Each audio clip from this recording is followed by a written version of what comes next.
大家好，我係米米，我哋嚟睇一睇上個星期喺餐飲嗰度用咗幾多錢啦。星期一我係食前一個星期買嘅豆腐花，夜晚唔肚餓就冇買到晚餐啦，咁所以星期一呢係冇支出嘅。星期二朝早就買咗2 pack 每日補鈣嘅豆奶。午餐大出血啦，因為嗰日同同事聚餐飲茶，咁就每人食咗76個3。夜晚就返咗阿媽屋企食飯，所以都係冇支出。星期3至5嘅早餐都主要係餅乾同埋豆奶。午餐食咗學校飯堂嘅兩餸飯30蚊，夜晚都冇食到飯，但係就買咗37蚊嘅零食，其實主要都係搶錢。星期四嘅早午餐都係食餅乾同埋飲豆奶，夜晚就去咗南山村食咗個湯飯，超級好食啊！啲肉都多到好飽足。星期五嘅午餐都係食咗飯堂嘅兩餸飯30蚊。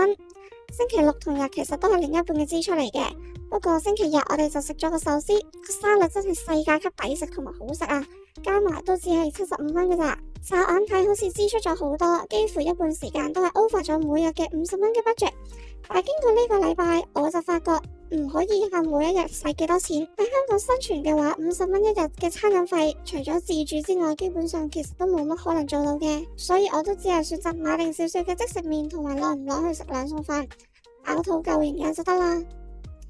最後呢個星期嘅結餘係8個7，估唔到都有錢剩啊！不過都係靠另一半分擔，同埋多啲返阿媽屋企食飯。咁我哋依家嚟 set 12月第2個星期嘅餐飲費 ，total 就係300蚊，因為其中一日係同大學同學出去食飯，預計就係支出200蚊，我諗點都有多嘅。另外12月6號有補足120蚊嘅收入，就會歸納返喺下個月嘅生活開支分配嗰度。我哋下期再見啦，拜拜。